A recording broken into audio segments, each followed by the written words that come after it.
the first thing I want to touch on is pelvic posture, okay?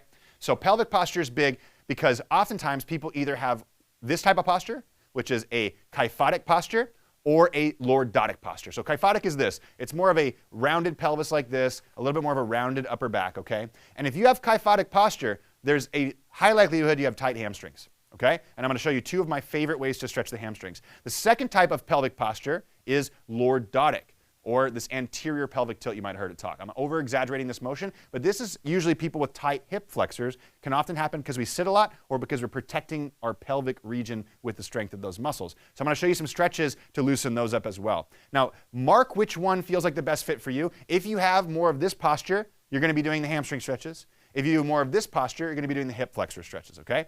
And let's start with the beginner variation, and I'll also show you an intermediate variation as well. So for the hamstrings, my favorite stretch of all time, and this is so fantastic, doesn't matter if you're beginner, intermediate, advanced, this is one of the best stretches, is a lying hamstring stretch, okay? So lie down on your back. You can do this on a couch, in a bed, anywhere, right? And one of the best places to do this is in bed, before you go to bed and before you get up, so you get that exposure every day. Get yourself a towel or a belt or something that you can put over your foot. And what we're going to do is put this towel over the ball of our foot, not the arch, not the heel, the ball of the foot. And that way we can get our calf and our toe involved, okay? From there, we're going to pull the toes toward the nose. And if you can, try to relax this leg down flat like this. If that causes any issues, you can bend the knee just like this. That's totally fine. What we're going to do is pull the toes towards the nose until we start to feel some tension in the back of this hamstring.